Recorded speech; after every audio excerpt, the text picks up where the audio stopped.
Hey, good day, guys. Hey, today we're going to be putting in a rough in box using this new Ingenii 2 mini split rough in box. Right now we have a little carriage house that we're going to be putting a head on the updoor living space.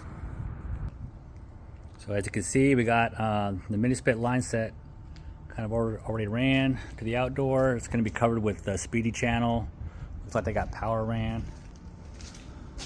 And over here we got it fished up the wall through the floor joists, then right there to the upper level. That's where the new box is going to go. This is also the condensate line that comes down from it and goes outside. So right now they don't have any stairs built, so we're having to use a ladder to get up here, which is fine. But this is where we roughed in the line set, a little leftover condensate, which I'm going to cut back. But this box is going to be mounted right between these two studs. And if you look at the nameplate here, there's two ways of doing it. There's basically for a center, they call it a center knockout. So with that sticker, the way it is, being in the up position, it's if you want to center it on the wall, that's how it's going to be mounted. If you turn it around,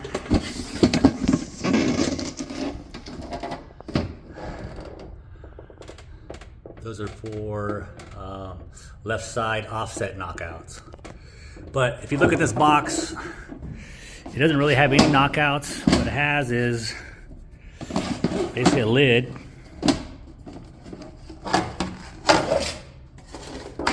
Kind of like a big electrical NEMA enclosure. You just have to drill your own knockouts.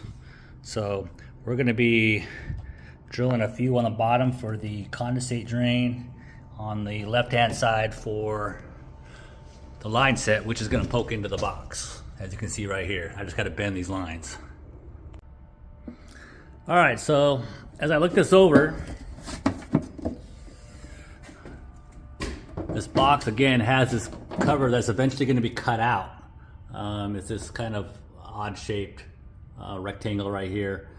We're going with the center mount because I'm going to center it between the door and then this wall section.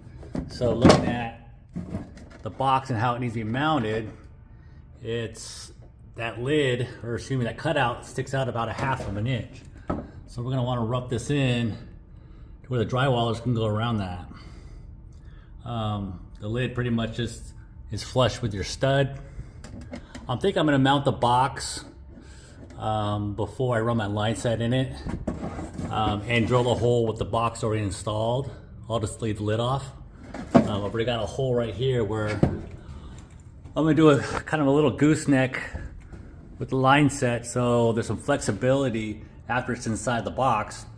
When I go to mount the unit, I can push that line set a little to the left or pull it if I have to, just for a little slack. Then I'll drill a hole for the bottom condensate drain as well.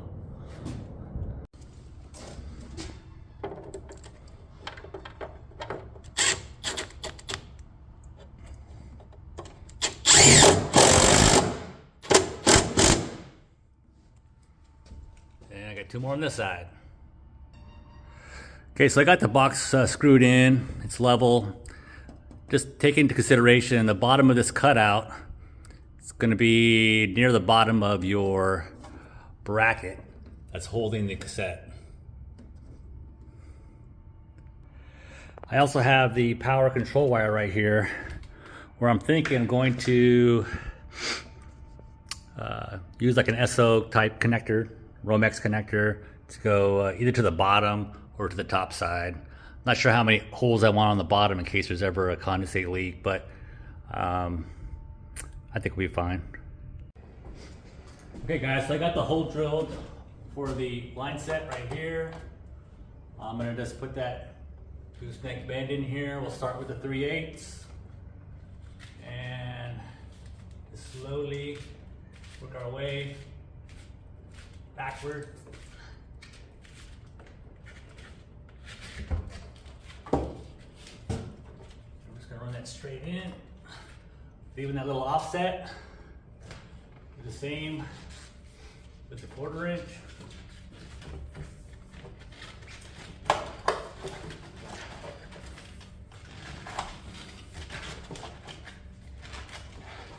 So again, this is going to give me some play back and forth when we mount the head with the line set. Now on the power side, I got this strain relief connector that we're going to drill through the bottom here, and I'll tie it in right here and come out with it. Then we'll work on our condensate next.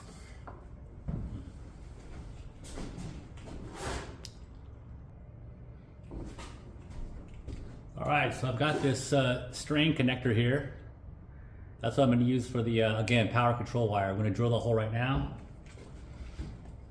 I use this Klein step bit, which gives you 1/2 inch, 3/4, or 1 inch knockouts. We're obviously going to do the 1/2 inch today. I'm going to offset it a little bit.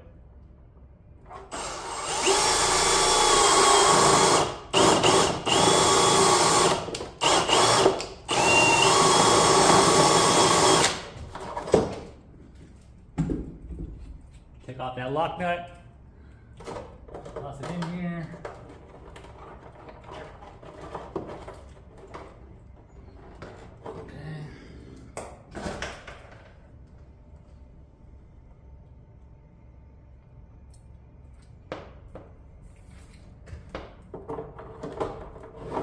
Through.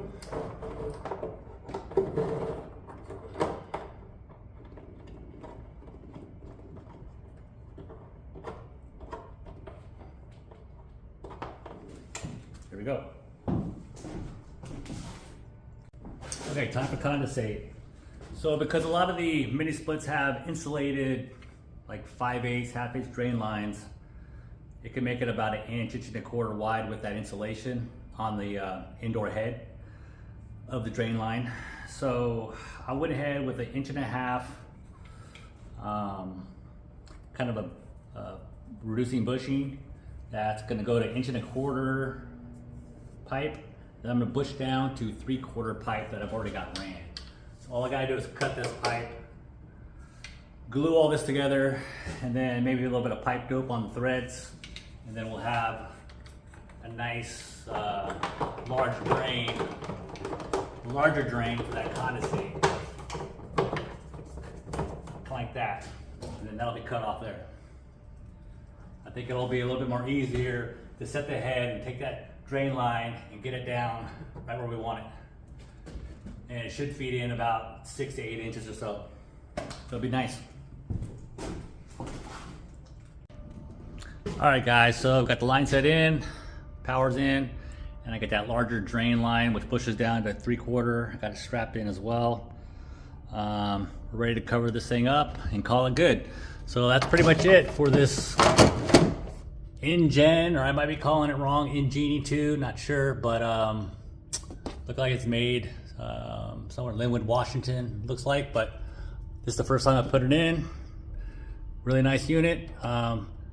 We just got to make sure we let the drywallers know that they got to expose this part, but leave this part flat against the wall.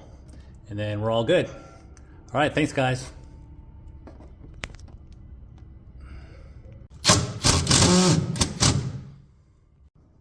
All right guys, another fun job. Hope you enjoyed it. Again, Ingenii Gen 2, mini split rough-in box, all ready to go. Take care.